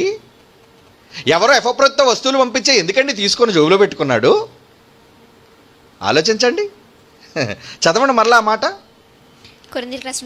మొదటి పత్రిక 9వ అధ్యాయం 14వ వచనం, సువార్త ప్రకటించేవారు సువార్త వలన జీవించవలనని ప్రభువు నియమించి ఉన్నాడు. నేను మీ దగ్గర తీసుకోవాలి, కానీ ఇచ్చే మంచి మనసు మీకు లేదు. అలాగంటే బాధపడతానని ఇండైరెక్ట్గా చెప్తున్నాడు. ఇచ్చే మనసు మీకు లేదు. ఎవరో మాసిదోనియా నుంచి నాకు సపోర్ట్ ఇస్తున్నారు, డబ్బులు మంచుతున్నారు వాళ్ళు. నేనైతే వీటిలో దేని నేను ఉపయోగించుకోలేదు. అలాగని మీరు నాయాళ్ళు ఎలాగో చేయవలనని ఈ సంగతులు మీకు రాయలేదు. ఎవడైనా నా అతిశయాన్ని నిర్ధకం చేయకుండా నాకు మరణం మేలు. ఏదో మేము ఇచ్చేసామని మీలో ఎవడని మాగితే దానికంటే నేను చావడం మేలు అంటున్నాడు. అంటే మీలాంటి వారు ఇచ్చి రూపాయి ఇస్తాడు, 100 సార్లు చెప్తాడు, పౌలు గారు రూపాయి ఇచ్చాను, పౌలు గారు రూపాయి ఇచ్చాను. ఏమిచ్చా? రూపాయి. రూపాయితో ఎంతకాలం బతుకుతాడు పౌలు? మనిషి కష్టాన్ని గుర్తించాలి, మనిషి అవసరత తెలుసుకోవాలి. బయటికి డాబుగానే కనబడతాడైతే లోన ఎన్ని అవసరతలు ఉన్నాయో, లోన ఎన్ని ఇబ్బందులు ఉన్నాయో అవన్నీ నువ్వు తెలుసుకోవాలి. నువ్వు సహాయం చేయాలి సేవకుడికి. సువార్త వలన జీవించాలి అని ప్రభువు నియమించాడు. అందుకే 4వ వచనం అంటున్నాడు చూడండి ముందుకెళ్ళేసరికి, తినుటకును త్రాగుటకును మాకు అధికారం మాకు అధికారం లేదనుకున్నావా? ఇదంతా కొరింథీయులతో ఎందుకు చెప్తున్నాడు? వీళ్ళు నంబర్ 1 దొంగలు అన్నమాట. నయా పైసా ఖర్చు పెట్టరు సేవకుడికి. పౌలు గారు వచ్చేయండి, పౌలు గారు మాకు మంచి సబ్జెక్టులు చెప్పేయండి. ఎలా చెప్పేస్తారు? రేటు డబ్బులు ఇస్తున్నారా మీరు? అందుకే భవిష్యత్తులో రాబోతున్న కాలంలో మేము మాట్లాడే ప్రతి మాట జైశాలి.టీవీలో డబ్బులు పెట్టి కొనాలి. మీరు మొట్టమొదటి ప్రపంచంలో డబ్బులు పెట్టి దేవుని వాక్యాన్ని మీకు విడిపించేది వినిపించేవాడు BYUI వాడే. ఏటండి డబ్బులకి రేట్లు కట్టేశారండి వాక్యానికి అనుకోండి రా పిచ్చి సన్నాసుల్లారా, అనుకోండి. మీకు బైబిల్ తెలీదు, ఎంగిలి మాటలు అక్కడక్కడక్కడక్కడక్కడ నేర్చుకుని మీకేం తెలుసురా బైబిల్లోని అనుభవ జ్ఞానం. జేటీవీ ఇప్పుడు ఫ్రీగా ఓపెన్ అవుతుంది, అందరూ చూస్తున్నారు. కానీ మరికొద్ది రోజులలో టోటల్ లాక్ కొత్త వెబ్సైట్ వస్తుంది, ఎదురు చూడండి. అందులో మీరు కొన్ని మాత్రమే చూడగలరు. మీరు డబ్బులు కట్టాలి, రీఛార్జ్ మొబైల్. హలో మాట్లాడాలంటే రింగ్ కావాలంటే మీ బ్యాలెన్స్ తక్కువగా ఉంది కాబట్టి వెంటనే రీఛార్జ్ చేయించండి అంటది ఎవరితో పనికి మాలింది. అప్పుడు నువ్వు రీఛార్జ్ చేయాలి, లేకపోతే కాల్ ఎలాగెళ్తుంది? వెళ్ళదు. నేను వాక్యం వినాలి, ఎక్కడ టైం అయిపోతుంది. జైశాలి.టీవీ చేతిలో ఫోన్ ఉంది, నువ్వు ఎక్కడికి వెళ్ళావు, నీకు బద్ధకం కదా, ఇంట్లోనే ఉంటావు. వాక్యం ఎలా వినబడుతుంది? డబ్బులు కట్టరా? కట్టు. ప్రతి మంత్ రీఛార్జ్ చేసుకుంటేనే కానీ జైశాలి.టీవీ ఓపెన్ అది. ఎవరికో ఒక్కరికే సబ్స్క్రైబ్ అంటారు. అందుకే డిష్ ఎలాగైతే వస్తుందో ఒక టీవీకే, తెలుసా మీకు? జేటీవీ కూడా ఇప్పుడు అలా చేయబోతున్నాం. కనుక రెడీ అవ్వండి. మీరు తక్కువ మంది చూసినా మాకు ఇబ్బంది ఏమీ లేదు, నో ప్రాబ్లం. ఎందుకంటే దీని విలువ తెలియాలి మీకు. అమ్మో ఏం చెప్పేస్తున్నారు, ఇంకా చెప్తాం. మంచి మంచి సంగతులు టైట్ చేసిన తర్వాత ఇంకా కొత్త విషయాలు మీకు చెప్తాం. కనుక పౌలు అంటున్నాడు అందుకే, ఏమని? తినుటకు తాగుటకు మాకు అధికారం లేదనుకుంటున్నారా? 7వ వచనం చూడండి. ఎవడైనా సొంత ఖర్చు పెట్టుకొని దండులో కొలువు చేయనా? ఒరే యుద్ధానికి వెళ్ళండి రా అని ప్రభుత్వం చెప్పిన తర్వాత మొత్తం సైనికులందరూ యుద్ధానికి వెళ్ళిపోతారు. యుద్ధానికి వెళ్ళిన తర్వాత ఆ యుద్ధానికి వెళ్ళేటప్పుడు వాళ్ళ భోజనం ఖర్చు, వాళ్ళ బట్టల ఖర్చు, వాళ్ళ మంచం ఖర్చు, వాళ్ళ ప్రయాణం ఖర్చు ఇవన్నీ సైనికుడు పెట్టుకుంటాడా, ప్రభుత్వం చూస్తుందా? చెప్పండి. గవర్నమెంట్ నేను పంపుతున్నప్పుడు నీ ఖర్చులన్నీ ప్రభుత్వం చూసుకోవాలి. అక్కడికి వెళ్ళి మన నీ సొంత ఖర్చు ఎందుకు పెట్టుకుంటావు నువ్వు? మీకు అర్థమైందో లేదో ఈ మాట? ఎవడైనా సొంత ఖర్చు, జోబిలో డబ్బులు ఖర్చు పెట్టి దండులో కొలువు చేయినా? నువ్వు దండులో ఉన్నావు, సైన్యంలో ఉన్నావు. అందులో ఉన్నప్పుడు ఎవరు ఖర్చు పెట్టాలి? ప్రభుత్వం ఖర్చు పెట్టాలి. నీకు నీ అవసరతలన్నీ చూడాలి. మరి సేవకులను పిలుస్తున్నావు, వచ్చేయండి. ఎంత ఇస్తాం? ఒక 5,000 ఇస్తాం మీకు, ఒక 2,000 ఇస్తాం, ఓ 10,000 ఇస్తాం. అవసరత ఎంతో తెలుసుకో. అడుగుతున్నాడు అంటే అవసరతను బట్టి నువ్వు ఇవ్వాలి, ఇచ్చి తీరాలి. ఇవ్వత మానే, నువ్వు పిలకపోయినా పర్వాలేదు. నిజమరా? ఈరోజు మీరేమనుకుంటున్నారు? ప్రసన్న బాబు ఈరోజు వెళుతున్నాడు అంటే వాళ్ళు తెలుసుకోవాలి, ఆ మాటలు విలువేంటో వాళ్ళు తెలుసుకోవాలి. ఒక జైశాలి పీడి సుందరరావు రావాలి అంటే, ఆయన మాటలు చెప్పాలి అంటే ఆ మాటలు విలువేంటో వీళ్ళకి తెలియాలి. ఉచితంగా చెప్పేస్తే దాని విలువ లేకుండా పోతుందర్రా. వద్దు, ఉచితంగా వద్దు. కనుక నేను అక్కడికి దేవుడి పని మీద వెళ్ళి మళ్ళీ నా సొంత ఖర్చు నేను ఎక్కడ పెట్టుకుంటాను? నన్ను పంపించినోడు పంపించారు. సేవకు వెళ్ళు అన్నావు, సేవకు వెళ్ళిపో అన్నావు. సంచి పట్టుకోవద్దు, జాలి పట్టుకోవద్దు అన్నాడు. మరి నాకు భోజనం పెట్టేది ఎవరు? నాకు టికెట్ తీసేది ఎవరు? నా కుటుంబానికి అన్నం పెట్టేది ఎవరు? నువ్వు పంపించావు కాబట్టి నువ్వు పెట్టు. దండులో నేను ఉన్నాను సైనికుడిగా, నా ఖర్చులన్నీ నువ్వు చూడు. మళ్ళీ నా జోబులో డబ్బులు నేను ఎందుకు ఖర్చు పెడతాను? నేను నీ పని మీద వచ్చినప్పుడు, మరి ఆయన పని మీద నేను వచ్చినప్పుడు ఆయన ఖర్చు పెట్టాలి నాకు. ఆయన అంటే డైరెక్ట్ దేవుడు ప్రతిరోజు మూటిస్తాడు అనుకున్నారా? వాక్యం వినడానికి వచ్చిన మీరు ఇవ్వాలి. ఇది అవసరం అనుకుంటే ఇవ్వండి, మాకు వాక్యం అవసరం లేదనుకుంటే వెళ్ళిపోండి. దేవుడు చెప్తున్నాడు అందుకే, సువార్త విన్నవారు సువార్త వలన జీవించాలి అంటున్నాడే. ఏమండి, కొన్ని సందర్భాల్లో పౌలు గారు ఇలాంటి దొంగలకి వాక్యం చెప్పినందుకు ఈ కొరింథీయులు దొంగలను ఎందుకన్నానంటే చూడండి, 2 కొరింథీ పత్రిక 11వ అధ్యాయం 7వ వచనం చదవండి. ఇప్పుడు 2 కొరింథీ పత్రిక 11వ అధ్యాయం 7వ వచనం. మిమ్మును హెచ్చింపవలనని మీకు దేవుని సువార్త ప్రకటించుచు ఉచితంగా నేను ప్రకటించుచు నేను తగ్గించుకున్నాను. అయ్యో పాపం అని నేను తగ్గించుకున్నాను. పాపము చేసి తినా? అవునవును. మీకు ఊరకనే చెప్పి నేను తప్పు చేశాను. నేను మీకు పరిచర్య చేయుటకై మీకు పరిచర్య 8వ వచనం, మీకు పరిచర్య చేయుటకై నేను ఇతర సంఘముల వలన ఇతర సంఘముల వలన జీతము పుచ్చుకొని. అంటే జీతం వచ్చిందా పౌలు గారికి? పౌలు గారికి జీతం వచ్చిందా? మరి డేరాలు కుట్టేవాడు కదండి, ఏం సరిపోతే డేరాలు భోజనం. ఇతర సంఘముల వాళ్ళు పోషించారట, డబ్బులు ఇచ్చారట. నేను ఇతర సంఘముల వలన జీతం నేను ఇతర సంఘముల వలన జీతం పుచ్చుకొని వారి ధనము దొంగిలిన వాడినైతే. మీకు వాక్యం చెప్పడానికి ఎవడో డబ్బు ఇస్తే వాడి డబ్బు తీసుకొని మీ దగ్గరకు వచ్చి వాక్యం చెప్పి ఆ డబ్బు కొట్టేసిన వాడు దొంగోడిని అయిపోయినట్టున్నాడు చూడండి పౌలు. మీకు అర్థమైందో లేదు ఈ మాట? అంటే ఒకరు సువార్త చెబితే ఏమండి, వాళ్ళకి సువార్త చెబితే మీకు డబ్బులు ఇచ్చాను కూడా మీకే చెప్పాలి నేను. మీరు డబ్బులు ఇస్తే మీకే చెప్తాను నేను. మీ డబ్బులు తీసుకొని ఇంకొక దగ్గరికి వెళ్ళి సువార్త చెప్పడం ఏంటి? వాళ్ళు ఇవ్వరా? ఒక సినిమా చూడడానికి టికెట్ తీసుకుంటారు, ఒక షో చూడడానికి టికెట్ తీసుకుంటారు. ఏమండి, ఒక సర్కస్కి వెళ్తామండి.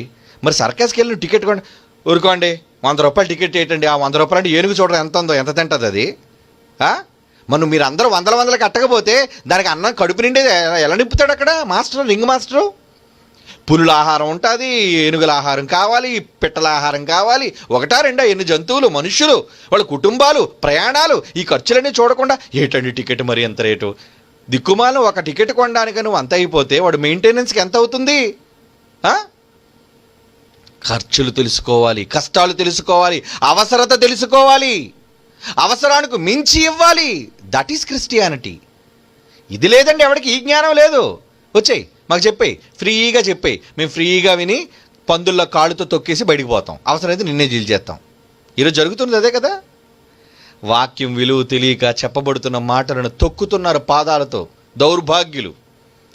పందులు ఎదుట ముత్యములు వెయ్యొద్దన్నాడు. అందుకే ఎందుకురా వాక్యం చెప్తున్నా అన్న వాళ్ళకి చెప్పొద్దు. పందులు అంటోళ్ళు. పందికేమో తెలుసు, పన్నీరు విలువ అన్నారు. అందుకే పన్నీరు వాసన పందికి తెలుసా? అక్కడికి వెళ్ళి పంది దగ్గర మంచి సెంటు కష్టమని కొట్టాం అనుకోండి, 10,000 రూపాయల సెంటు వాసన. పందికి అది నచ్చదు. మురుగుతున్న కాలువలోనికి మూత పైకి పెట్టి పడుకుంటుంది ఆనందంగా, ఆ వాసన పీలుస్తూ. దుర్వాసన దానికి ఇష్టం. కనుక ఈరోజు సమాజానికి నీ వాక్యం అవసరం అనుకున్న వాళ్ళకు నువ్వు వెళ్ళి చెప్పేటప్పుడు దీని విలువ ఎంత నీకు తెలుసా? ఇవ్వు, నాకు ఫ్లైట్ ఛార్జీలు పెట్టు. అవునా? బస్సులు వచ్చండి అయ్యగారు, పర్లేదు, సేవ కదండి. బస్సులో బాగా కొదగొట్టి గంటలో వెళ్ళిపోవలసింది 18 గంటలు తీసుకెళ్తారు. అప్పుడు పేషెంట్ అయిపోలే వద్దా నేను? చెప్పండి. అంటే సేవకుడుగా నా ఆరోగ్యం కాపాడుకోద్దా అంటే నీ ఒక్కడి కోసం తేరగా ఫ్రీగా బస్సు తక్కువ ఛార్జీ కాబట్టి వచ్చేస్తే బస్సు వెళ్తే కడుపు తిప్పేస్తుంది. అవునా? ఆరోగ్యం పోతుంది, ఆ కుదుపులకి టైం వేస్ట్ అయిపోద్ది. ఇన్ని గంటలు నీ ఒక్కడి దగ్గర రావడానికి ఇన్ని గంటల నాకు సౌకర్యం. అది లగ్జరీ కాదు. ఫ్లైట్ టికెట్ అడుగుతున్నాడండి సేవకుడు. లగ్జరీ కాదురా, దుర్మార్గుడా. ఎక్కడి నుంచి ముంబై వచ్చేయండి, ముంబై రావాలంటే 2 రోజులు ట్రైన్ ప్రయాణం. ఆ ట్రైన్లో ఇప్పుడు వెళ్ళాం అనుకోండి, మొత్తం కరోనా, ఎక్కడ చూసినా రోగం వచ్చేస్తుంది, జనాలు లేరు, సరైన తిండి ఉండదు, అక్కడికి వెళ్ళిపోతే ఒక బాత్రూమ్ శుభ్రంగా ఉండదు, చాలా దౌర్భాగ్యంగా ఉంటాయి. మరి ఇప్పుడు పేషెంట్ అయిపోయి నేను తుమ్ముకొని దగ్గుకొని నేను అక్కడికి వచ్చాను అనుకోండి, ముందు హాస్పిటల్లో తీసుకెళ్ళాను, స్టేజ్ ఎక్కించరు మీరు నన్ను. అంటే సౌకర్యం. సేవకుని యొక్క ఆరోగ్యం ముఖ్యం. ఆడు బాగుంటేనే కదా నీకు చెప్పేది. అంటే వాడికి మంచి భోజనం, అలాగని పరవన్నాలు పలావులు కాదు అక్కడ కావాల్సింది, ఆరోగ్యకరమైన భోజనం, సేఫ్ జర్నీ, త్వరగా అయ్యేది, అలిసిపోకుండా ఉండేది. ఏమంటే ఇప్పుడు జైశాల్ గారు 71 సంవత్సరాలు అండి, మా ఊరు వచ్చండి అని ఎర్రబస్ ఎక్కించారు అనుకోండి, మధ్యలోనే చచ్చిపోతారు ఆయన. ఎందుకంటే ఆయన ప్రాణమే అంతంత మాత్రంగా ఉంది. ఎలా చూసుకోవాలి నువ్వు? పువ్వో అన్నట్టుగా చూసుకోవాలి. మరి దానికి సంబంధించి ఖర్చు ఉంటుంది.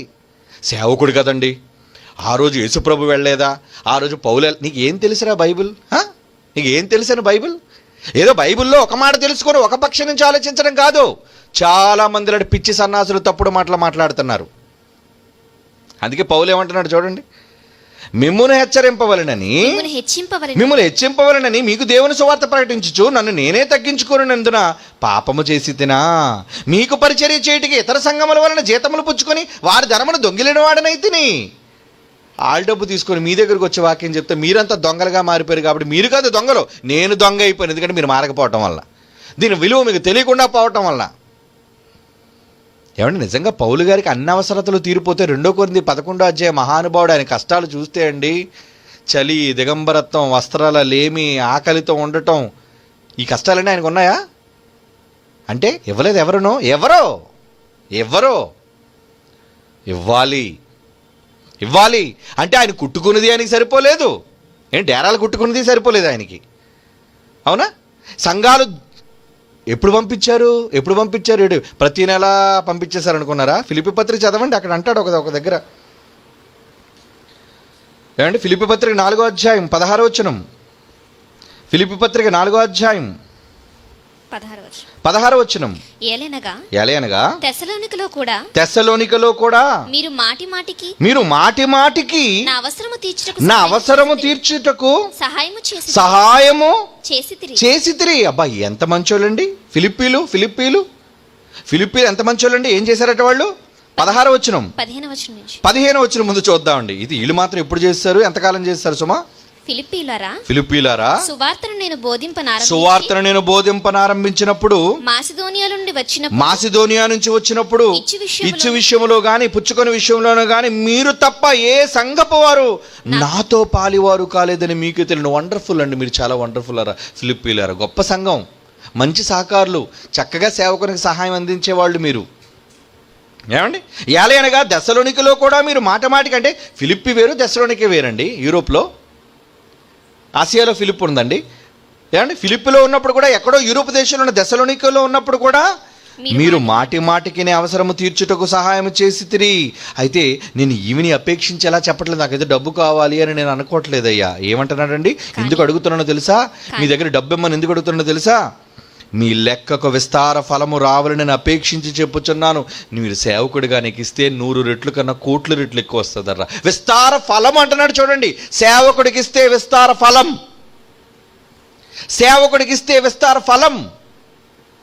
కావాలా మీకు విస్తార ఫలం? ఏ రోజు ఎవరైనా వచ్చి సేవ కోసం ఇది ఖర్చు పెట్టండి అని ఒక్కలు అనరండి. ఎందుకు? మనం ఇవ్వాల్సిన అవసరం ఉందా? వింటాం, మీరు ఏదైనా చెప్పండి, ఎంతసేపు అయినా.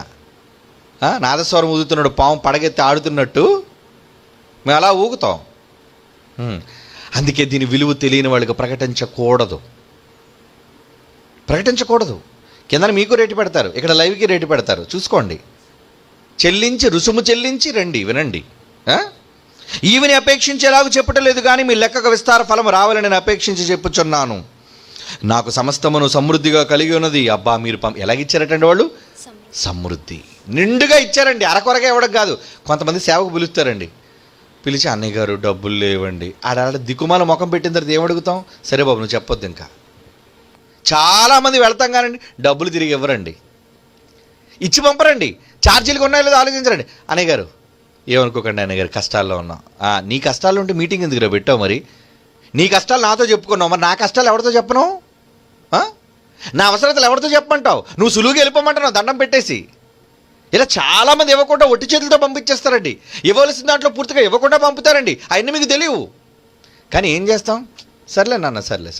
కొన్ని సందర్భాల్లో అయితే అండి మేమే తిరిగి వాళ్ళకి ఇచ్చిన సందర్భాలు ఉన్నాయండి. బాబు నువ్వు ఏడు మరీ బొత్తుగా అడుక్కు తినేవాళ్ళగా ఉన్నాడు. ఎడుతారు, కన్నీళ్ళు పెట్టుకుంటారు, బోరు మన ఏరంటే దీన్ని డబ్బులు కట్టలేదని. ఒరు బాబు తీసుకోరా బాబు, డబ్బులు తీసుకో, నీకు ఒక దండం, ఈ డబ్బులు కూడా నాకు వద్దు, తీసుకుపో అంటే ఆ తినేది కూడా తినేవారు సరిగ్గా. ఏడుతూ తినండి అని పెడుతున్నారు అనుకోండి, ఏం తింటాడు?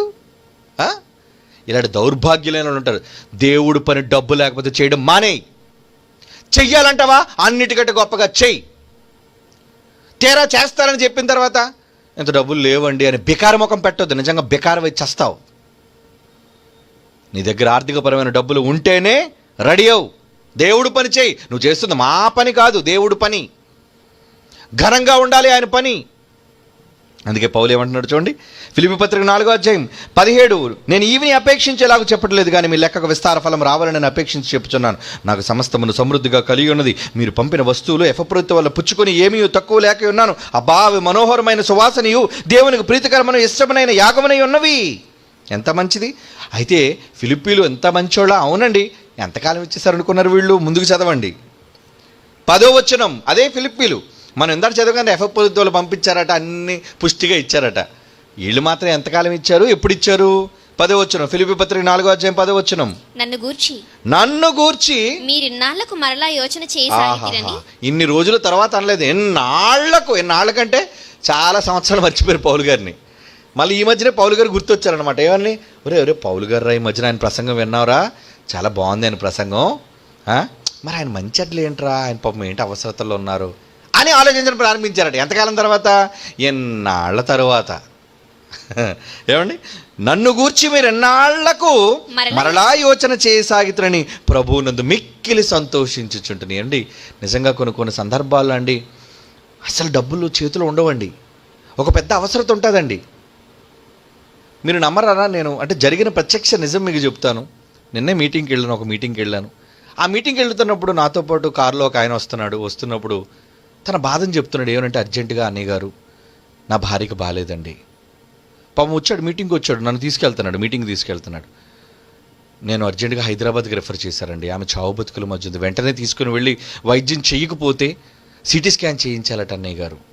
పాపం పేదోడండి, లారీ డ్రైవరు. వెంటనే నేను 10,000 రూపాయలు ఇచ్చేసానండి. నాన్న వెంటనే తీసుకెళ్ళి సిటీ స్కాన్ అది చేస్తేనే కానీ రోగం ఏంటో తెలియదు. ఏమండి, నాకు వచ్చేది ఎంత, మరలా నేను వీళ్ళకి ఇచ్చేది ఎంత? ఒక సేవకుడిగా మరలా వాళ్ళ గురించి ఆలోచన, అయ్యో పాపం ఇబ్బందులు ఉన్నాడు. గతంలో కూడా చాలాసార్లు నన్ను ఒక డ్రైవర్గా నన్ను తీసుకువెళ్ళాడు. మరి అతను, నాకు అవసరత ఉంది సుమా, నిజంగా చెప్తున్నానండి దేవుని ఎదుట, నాకు చాలా అవసరత ఉంది. కానీ అవసరత ఉన్న ఒక సేవకుడు కదా, అతను అవసరతల్లో ఉన్నాడు కదా, ఒక 10,000 రూపాయలు నేను వెంటనే అతనికి ఇస్తే అతని భార్య కాపాడబడుతుంది కదా అని నేను ఎందుకు చెయ్యాలి అనుకున్నాను. నాకు ఇప్పుడు అవసరత ఉంది కదా, ఆయన నన్ను అడగలేదు, ఆయన నోరు విప్పి అడగలేదు, నాకు కావాలి అని అడగలేదండి, నాకు నేనుగానే ఇచ్చానండి. అంటే కొన్ని సందర్భాల్లో నాకు అవసరత ఉన్నా అవసరతను పక్కన పెట్టి ఒక సేవకుడికి డబ్బులు ముందు చూద్దాం, 10,000 తన అవసరతలు నడుద్దాం, తర్వాత ఆయన సంగతి ఏవో చెప్పచ్చు. ప్రెస్కి ఇంకా కొంతవరకు బకాయి ఉందండి, లేదా కొంతమందికి ఇవ్వాల్సిన కొంత బకాయి ఉందండి. కొన్ని పనులు, కొన్ని బాధ్యతలు మా మీద ఉన్నాయండి, అవన్నీ మేము పూర్తి చేయాలండి. ఆ పూర్తి చేస్తున్న వాటిలో ఏమండి ఎందరికో సహాయం, మాకు సహాయం చేయటం కాదండి, ఏమండి మేము చాలామందికి మరలా సహాయం చేస్తాం. ఒక సేవకుడుగా మరలా మేము అందించాలా? అందించక తప్పదు, మరి అందించక తప్పదు. అలాగని నిజంగా కొన్ని ఇబ్బందికర పరిస్థితులు ఉన్నప్పుడు ఎవరో ఒక దాత ఫోన్ చేస్తారండి, అయ్యా ఇదిగోండి ఈ సహాయాన్ని మీకు అందిస్తున్నాం. ఎప్పుడోనండి, అదిని ఎప్పుడో, ప్రతిసారి ఉండదండి, ప్రతిసారి ఇవ్వరండి. కానీ దేవుడికి తెలుసు, ఓ ఈ టైంలో ఇతను అవసరతలో ఉండండి, ఎవరినో పంపుతాడు, అయ్యా ఇదిగోండి ఈ సేవ నిమిత్తం ఇది వాడండి. వాళ్ళు ఒకరో ఇద్దరు ఉంటారంతే. అప్పుడు అనుకుంటా, అమ్మా దేవుడా, ఈ విధంగా నువ్వు కరుణించావా మమ్మల్ని, మా అవసరత తీర్చావా? మీరు నమ్మరండి, ఆ సేవకుడికి ఇలా నేను 10,000 రూపాయలు ఇచ్చేసాను. ఆ ఇచ్చిన మరుసటి రోజండి ఇంకొక ఆయన వచ్చి 10,000 రూపాయలు మరలా ఇచ్చారండి. అతను మిలిటరీలో పనిచేస్తాడు, ఆర్మీలో, ఢిల్లీలో ఉంటాడు ఆయన. అంటే ఏదో 10,000 ఇస్తే మరలా 10,000 వస్తుందని ఆశతో కాదని నేను చెప్పట్లేదు. అంటే ముందు సేవకుడుగా నువ్వు సేవను జరిగించాలి, మరొకరి పట్ల కనికరము చూపించాలి, జాలి దయ నువ్వు కలిగి ఉండాలి. మరి ఇలాంటప్పుడు మేమే జాలి చూపించండి, మా పైన జాలి చూపించేవాళ్ళు ఎవరు? సేవకుని పైన జాలి చూపించేవాడు ఎవరు? వాళ్ళు ఎంత మాటలు ఎంత విలువైనవో మీకు తెలుసు. ఆ మాటలు లేకపోతే నిత్య జీవానికి మీకు త్రోవ చూపించేవాళ్ళు ఉండరు. ఏం చేస్తే మీరు పరలోకానికి వెళ్ళాలో, ఎలా బ్రతికితే మీరు పరలోకానికి వెళ్తారో అని సులువులు చెప్పేది మేమే. ఏం చేసి పరలోకాన్ని సులువుగా మీరు సునాయాసంగా కైవసం చేసుకోవాలన్నా దాని తాలూకా పూర్తి వివరాలు చెప్పేది మేమే. అలాంటప్పుడు అలాంటి పరిచర్య చేసే ఎందరో నిజమైన స్వార్థపరమైన సేవకులు ఉన్నారే, వాళ్ళ గురించి మీరు ఆలోచిస్తున్నారా ఏ రోజైనా? పౌలు గారి గురించి ఫిలిప్పీలో ఆలోచించారు. ఎన్నాళ్లకు, పాపం ఎంత మంచోడు చూడండి ఆయన మాటల్లో 10వ వచనంలో, ఎన్నాళ్లకు మీరు నల్లా యోచన చేయసాగితున్న ప్రభునందు చూచి మిక్కిలి సంతోషించేదని ఈ విషయంలో మీరు యోచన చేసి ఉంటేనే. పాపం ఎంత మంచోడు చూడండి. అయితే మేము చేయలేదా, ఎంతవరకు మర్చిపోయామంటారా పౌలు గారు మీరు అని అనుకుంటారేమోనని ఎంత చక్కగా మాట్లాడుతున్నారు చూడండి. ఆ విషయంలో మీరు యోచన చేసి ఉంటారు, కానీ తగిన సమయము దొరకకపోయాను. మీకు ఇవ్వాలని మనసు మీకు ఉంది, కానీ బ్రదర్స్ మీ దగ్గర డబ్బులు లేవులేండి, నో ప్రాబ్లం అంటే ఎంత చక్కగా వాళ్ళని సవరిస్తున్నాడో చూడండి. ఇవ్వలేదు అని ఆయన వాళ్ళు తప్పు పట్టకుండా, ఎందుకంటే ఇచ్చేవాళ్ళు సమా, ఇవ్వలేని దొంగలు ఉన్నారు కొరింథీయుల అటోళ్ళు, ఎవరి దగ్గర ఉంటే తీసుకొని వాళ్ళకి వెళ్ళి వాక్యం చెప్తున్నారు. వాళ్ళ మార్పు రాలేదు, వాళ్ళ నయా పైసా ఇవ్వరు. అందుకే దొంగలు వాడిన వాళ్ళ డబ్బులు నేను దొంగిలించాను, నేను దొంగనైపోయాను అంటున్నాడు పౌలు. కానీ ఇక్కడ వీళ్ళు ఇచ్చేవాళ్ళతో అంటున్నాడు, మీరు ఆలోచించారు నా కోసం, కానీ తగిన సమయం దొరకలేదు అని అంటున్నాడు. చూడండి ఎంత మంచి మాట. 11వ వచనం మరలా, నాకు కొదువు కలిగినందున నేను ఎలాగ చెప్పట్లేదు. నేను ఏ స్థితిలో ఉన్నానో, అంటే కొదువు ఉన్నదంటే ఉందీనికి, నేను ఏ స్థితిలో ఉన్నానో ఆ స్థితిలోనే సంతృప్తి కలిగి నేర్చుకుని ఉన్నాను. నేర్చుకున్నాడు. లేమిలో ఉంటాం, ఏం చేస్తాం? ఎవరిని అడుగుతాం? ఇవ్వకపోతే ఏం చేస్తాం చెప్పండి? కానీ దేవాది దేవుడు ఉన్నాడే, సువార్త చేయువారు జీవనము సువార్త వలనే చేయాలి అనే నియమాన్ని దేవుడు పెట్టాడే. సేవకుడు తీసుకోవడం తప్ప? అతని సేవను బట్టి, అతని అవసరతను బట్టి. నిజంగా సేవకుడికి ఇచ్చేవాళ్ళు ఎవరైనా ఉంటే, తన అవసరతలన్నీ తీరితే అప్పుడు అతను ఎవరికి చేయి చాపకూడదండి. మరి అతని అవసరతలు తీరలేనప్పుడు, అతనికి అత్యవసరమైన పరిస్థితులు ఉన్నప్పుడు, అతని కుటుంబం బరువు బాధ్యతలు అతనికి ఉన్నప్పుడు అతని మంచి చెడ్లు ఎవరు చూస్తారు? ఆలోచించాలి. సంఘం ఆలోచించాలి, సభ్యులు ఆలోచించాలి, వాక్యాన్ని వినడానికి పిలిచేవాళ్ళు ప్రతి ఒక్కరూ ఆలోచించాలి. అందరిపైన ఉంది ఈ బాధ్యత. ఏమండి, వింటున్న మీరు ఎన్ని సంవత్సరాలుగా కూర్చొని వింటున్నారు? ఎన్ని సంవత్సరాలుగా కూర్చొని వింటున్నారు? మరి విని దేవునికి ఏం చేస్తున్నారు? సేవకుని కోసం ఏం చేస్తున్నారు చెప్పండి? మీరు ఏం చేస్తున్నారు? ఈ సంఘంలో ఉన్నవాళ్ళు ఏ రోజు, నేను అలాగని మీరు ఇవ్వాలని నేను చెప్పట్లేదు, ఈ సంఘంలో ఉన్నవాళ్ళు ఏ రోజు ఎవరో నా దగ్గరికి వచ్చి ఇదిగోండి అయ్యా సేవ కోసం మీరు ఇది వాడండి, ఒక్కరు ఇవ్వలేదండి. ఎందుకు? ఆయనేటండి ప్రసన్నబాబు గారు, సుందరరావు గారు అబ్బాయి, ఆయన దగ్గర బోల్ డబ్బు ఉంటుంది. పొరపాటు, తప్పుగా భావిస్తున్నారు మీరు. ఆయన తండ్రి దగ్గర డబ్బు ఉందా, మేమింకా సేవలో మిగిల్చింది ఆయనకి తీసుకెళ్ళి ఇస్తుంటాం, డాడీ సేవలు ఇది వాడండి. తెలుసా మీకు? మేము సేవ నుంచి వచ్చిన తర్వాత కొంత డబ్బును మిగిల్చి ఆ డబ్బును మళ్ళీ తిరిగి డాడీ సేవ కోసం వాడండి. మరి ఆయన ఏం చేస్తున్నారు? పనులు, బాధ్యతలు. ఒక పక్క దేవుని సేవే చెయ్యాలా, ఒక పక్క కుటుంబాన్నే పోషించాలా? ఇలా ఎందరో ఉన్నారు నిస్వార్థపరమైన సేవకులు. ఏమండి, పాపం జాన్సన్ గారు ఉన్నారు కదండి, పాటల కోసం ఇలా వస్తారండి, అలా పాటలు చేస్తారండి, మళ్ళీ అలా బయలుదేరిపోతారండి. రాత్రికి వస్తారండి, 12, 2, 3 టైంకి వచ్చిన టైం ఉంటుందండి, మళ్ళీ తెల్లవారు 7 గంటలకు మళ్ళీ దగ్గరికి వెళ్ళిపోయే పరిస్థితి ఉందండి. మరి అందరూ ఆయన పిలుస్తున్నారు, తీసుకువెళ్తున్నారు. ఇలా సేవకులు ఎందరో ఉన్నారు. వాళ్ళకు గూర్చి, వాళ్ళ కుటుంబాలను గూర్చి, వాళ్ళ అవసరతలను గూర్చి ఏ రోజైనా ఆలోచిస్తున్నారా? వచ్చేయండి పర్లేదు మీ కారు మీద, ఏమంటే కారు మీద వచ్చేయండి, అనేక కారు ఉంది కదండి. ఒకవేళ నువ్వే కారు పెడితే ఎంత అవుతుంది? నీ ఊరికి కారు రావడానికి ఎంత అవుద్ది? ట్యాక్సీ పెడితే ఎంత అవుద్ది? అంటే కారు ఆయనది, పెట్రోల్ డబ్బులు నువ్వు ఇస్తావు. అంటే కారు అరిగిపోయినా పని, మరి కారు టైర్లు అరిగిపోతుంటాయి, రేపు పొద్దున్న టైర్ మార్చాలని ఒక్కొక్క టైర్ 15,000 నువ్వు ఇస్తావా? ఏమండి, ఇవన్నీ ఆలోచించరు. సేవకుడికి ఎన్ని కష్టాలు ఉన్నాయి, ఇబ్బందులు ఉన్నాయి. పాపం ఆయన డ్రైవ్ చేసుకుంటూ వెళ్ళిపోతుంటాడు చాలా సందర్భాల్లో. మరి డ్రైవర్ని పెట్టుకుంటే ఎంత అవుద్ది? దేవుని పిల్లలారా, నిజమైన సంఘం సేవకును గూర్చి ఆలోచించేదే ఉండాలి. ఎందుకంటే వారు విలువ పెట్టి కొనబడిన వారు, వాళ్ళ మాటలు విలువైనవి. ప్రపంచంలో ఎక్కడ దొరకవు ఆ మాటలు.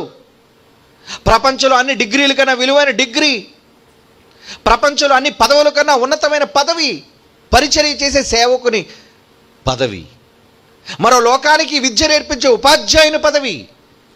ఆ లోకంలో నువ్వు ఏ స్థాయిలో ఉండాలన్నా ఉపాధ్యాయుడు బట్టి ఉండదు. టీచర్ మంచోడు అనుకోండి, స్టూడెంట్ గొప్పగా ఉంటాడు. టీచర్ ఒక బెకార్ అనుకోండి, ఆడికేం రాదని నీకేం నేర్పిస్తాడు?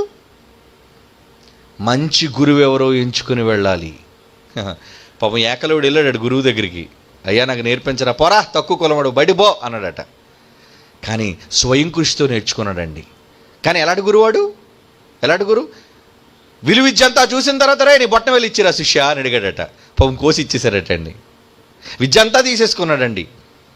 అలాంటి గురువులను ఎంచుకోకండి, అలాంటి ఉపాధ్యాయులను ఎంచుకోకండి. సబ్జెక్ట్ ఉన్న ఉపాధ్యాయుడు ఎవడు? సబ్జెక్టు నేర్పించేది ఎవడు? బైబిల్ను బాగా గొప్పగా చెప్పేది ఎవడు? అలాంటి వాడిని గురించి ఆలోచించాలి. సంఘములు లైవ్లో వింటున్నారు ఎంతోమంది. ఎంతమంది ఆలోచిస్తున్నారు? ఎవరి కోసం ఆలోచిస్తున్నారు? ఎంతమంది సేవకుల కోసం ఆలోచిస్తున్నారు? మేమండి లోకల్ కదండి, మా సేవకుడినే చూసుకుంటాం మేము. కానీ ఇంకా ఎందరో సేవకులు ఉన్నారే, ఎందరో గొప్పగా పరిచర్యలు చేస్తున్న వారు ఉన్నారే, ఎందరో ఎన్నెన్నో అవసరతల్లో ఉన్నారే. వాళ్ళందరి గురించి ఏ రోజైనా నువ్వు తెలుసుకోగలుగుతున్నావా? ఆలోచించండి. కానీ పౌలు అంటున్నాడండి, సువార్త ప్రకటించేవారు సువార్త వలన జీవించాలని నియమం ప్రభు పెట్టాడు. తీసుకుంటే తప్పేంటి?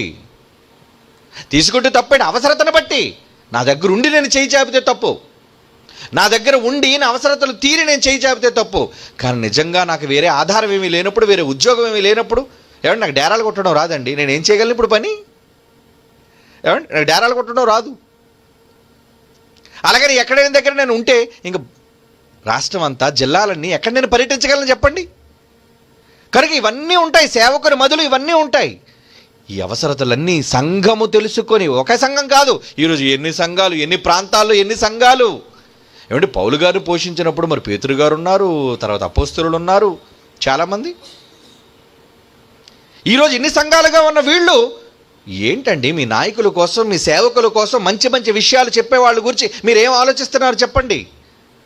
వినటం కాదర్రా, వినటం కాదు, సేవలో పాలిభాగస్తులు కావాలి. మీ లెక్క ఒక విస్తారమైన ఫలము రావాలని చెప్పుచున్నాడు పౌలు. ఈవిని అపేక్షించి కాదు, మీరు ఇస్తే డబ్బులు ఏదో జోబులు నింపుకోవడానికి కాదంటున్నాడు పౌలు. మీ లెక్క, మీరిచ్చే ప్రతి మనీ దానికి విస్తారమైన ఫలం, అంటే సేవకుడు నిజమైన సేవకుడికి ఇస్తే విస్తారమైన ఫలం మీకు దక్కుతుంది. మీరు తిరిగినట్టే. గంటలు గంటల ప్రయాణం అండి, రాత్రి పగలు ప్రయాణం అండి. ఎప్పుడో అర్ధరాత్రి 12 గంటలకు ఎక్కాలండి, తెల్లవారుజాము 6 గంటలకు దిగాలండి.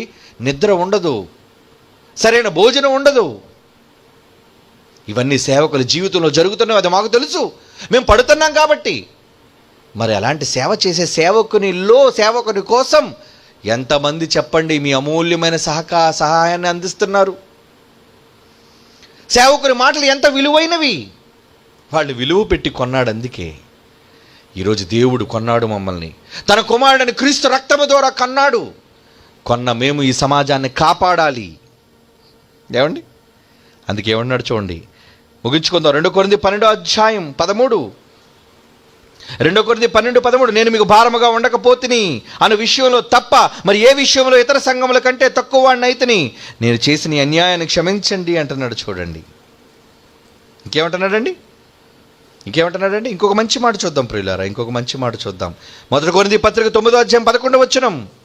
1 కొరింథీ పత్రిక 9:11, మీ కొరకు ఆత్మ సంబంధమైనవి మేము విత్తి ఉండగా, ఆత్మ సంబంధమైన జ్ఞానాన్ని మీకు బోధిస్తున్నామే. ఏమండి? మీ కొరకు ఆత్మ సంబంధమైనవి మేము విత్తి ఉండగా మీ వలన శరీర సంబంధమైన ఫలములు కోసుకున్నట్టు గొప్ప కార్యమా? మీకు ఆత్మ సంబంధమైన చెబుతున్నాం, మీ ఆత్మ నిత్యము జీవించే మహాజ్ఞానాన్ని చెబుతున్నాం. అన్నం పెట్టలేరు, అవసరాలు తీర్చలేరు. ఆలయ కృత్యములు జరిగించేవాడు 13వ వచనం. ఏమండి? ఆలయ కృత్యములు జరిగించేవాడు ఆలయం వలన జీవనం చేయుచున్నారని అనే మాట మీకు తెలియదా అంటున్నాడు. చూడండి 13వ వచనంలో. 7వ వచనం, ఎవడైనను 8వ వచనం, కొరింథీయులకు రాసిన 1వ పత్రిక 9:8 వచనం, ఈ మాటలు లోకాచారములను బట్టి చెప్పుచున్నవా? ధర్మశాస్త్రం కూడా వీటిని చెప్పుచున్నదా? ధర్మశాస్త్రం ఏం చెప్పింది ఆ రోజు? కళ్ళము త్రొక్కుచున్న ఎద్దు మూతికి చిక్కం పెట్టొద్దు, కష్టపడుతుంది, అది తినవ్వండి. 10వ వచనం, కేవలం మన కొరకు దేవుడు ఎడ్ల కొరకు చెబుతున్నాడు. ఏంటి కళ్ళ తొక్కుతున్న ఎద్దును చిక్కం పెట్టొద్దనంటే ఎడ్ల కోసం ఆలోచిస్తున్నాడా? కాదు, కేవలం మన కొరకు దీన్ని మన కోసం, సేవకుల కోసం చెబుతున్నాడు. సేవకుల కోసం చెబుతున్నాడు దీనిని. అవును, మన కొరకే కదా ఈ మాటలు రాయబడినవి. దేవుని పిల్లలారా, సేవకుడు అంటే ఏంటో తెలుసా? ఈ సమాజంలో ఉన్నతమైన దైవ విద్యను నేర్పించి మేము పరలోకానికి తీసుకొని వెళ్ళే వన్ అండ్ ఓన్లీ ఆయనేనండి, ప్రీచర్, సేవకుడు, ప్రొఫెసర్, ఉపాధ్యాయుడు. ఆయన చెబితేనే మీరు జ్ఞానం నేర్చుకోవాలి. అది ఉన్నతమైన జ్ఞానం అయితే మీరు ఖచ్చితంగా పరలోకానికి వెళతారు. ఏమండి? మంచి టీచర్ ఉన్నాడు అనుకోండి, మంచి ప్రొఫెసర్ ఉన్నాడు అనుకోండి, ఖచ్చితంగా మీరు పాఠాలు బాగా నేర్పిస్తారండి, మీరు ఖచ్చితంగా మీరు పాస్ అవుతారండి. మాస్టర్కే సరిగ్గా రాదనుకోండి, ఫెయిల్ అయిపోతారు విద్యార్థులందరూ. కానీ ఈరోజు మీరు అందరూ అతిశయించాలి. దేనికో తెలుసా? BOUI, Bible open university India ఇంటర్నేషనల్లో మీరు ఉన్నారంటే నంబర్ 1 కోర్స్. బైబిల్ని మేము చెప్పినట్లుగా ప్రపంచంలో ఎవరు చెప్పరు ఇంత వివరంగా. అంత మంచి ఉపాధ్యాయులు ఉన్నారు ఇక్కడ. అంతమంది ఉపాధ్యాయుల దగ్గర నేర్చుకుంటున్న మీరు 100% మార్కులు సాధిస్తారు. మా కోచింగ్లో, మా టీచింగ్లో స్వచ్ఛమైన వాక్యాన్ని మీరు వింటే 100% మీరు పరలోకానికి వెళతారు. ఎందుకంటే బైబిల్లో మాటలు ఉన్నవి ఉన్నట్టుగా సారాన్ని పిండుతున్నాం. దొంగలు కాదు. ఎందరో ఉపాధ్యాయులు ఉన్నారు, దొంగ ఉపాధ్యాయులు, వాడికి ఏమి రాదు. వక్ర మార్గాన్ని మీకు చెప్పి ఈరోజు దశంభాగాల పేరట సంఘాల దగ్గర డబ్బులు విపరీతంగా దండుకొని ఏం చేస్తున్నారు? కొట్టుకుంటున్నారు. చందా కోసం ఒకరొకరు చొక్కాలు పట్టుకొని కొట్టుకుంటున్నారండి. అలా ఉన్నాయి ఈరోజు పరిస్థితులు. మనీ నిజమైన సేవకుడు మీకు జ్ఞానాన్ని నేర్పించేవాడు, ఉపాధ్యాయుడు. ఆ సేవకుడు ఖరీదేంటో తెలుసా? మీకున్నదంతా ఇచ్చినా సరే అతను వెల కొనలేరరా, అంత విలువైన వాడు. అతను చెప్పే మాటలు అంత విలువైనవి కనుక అతని దగ్గర మీరు నేర్చుకుంటేనే మీరు పరలోకానికి అర్హత సంపాదించుతారు కనుక. ఏమంటే కొన్ని సందర్భాల్లో ఐఏఎస్ ఇక్కడే చేయాలండి కోచింగ్ అంటారు. ఎందుకు? అక్కడ చేస్తేనే ర్యాంక్ వస్తుంది, అక్కడ చేస్తేనే మీరు జ్ఞానం బాగా నేర్చుకుంటారని. అలాంటి one and only centre Bible open university. ఇక్కడ మీరు జ్ఞానాన్ని నేర్చుకుంటే ఖచ్చితంగా పరలోకాన్ని సాధించగలరు. అలాంటి సేవకులు ఇక్కడ ఉన్నారు. అలాంటి సేవకులను తయారు చేస్తుంది ఈ బైబిల్ విశ్వవిద్యాలయం. కనుక విలువ పెట్టి కొనబడిన సేవకుని ఖరీదును తెలుసుకోండర్రా. వారి కష్టాలను తెలుసుకోండి, వారి అవసరతలు తెలుసుకోండి. వాడు ఉంటేనే మీకు నిత్య జీవం, వాడు నేర్పిస్తేనే పరలోక మార్గ ప్రవేశం. మీకు మీరు చదువుకుంటే వచ్చే చదువులు కావివి. ఏది ప్రకటన గ్రంథం మీకు మీరు చదివేసి అర్థం చెప్పండి. హెచ్కేల్ గ్రంథం మీకు మీరు చదివి అర్థం చెప్పండి. యోవేలు గ్రంథం మీరు చదివి మీకు అర్థం చెప్పండి. ఏం తెలుసు మీకు? బైబిల్లో దేవుని అనుభవ జ్ఞానంతో కూడిన దేవుడు ప్రసాదించవలసిన జ్ఞానం, దేవుడు ఇవ్వవలసిన అనుగ్రహం ఉండాలి. దేవుడు బయలుపరిస్తేనే కానీ రాదు సబ్జెక్ట్.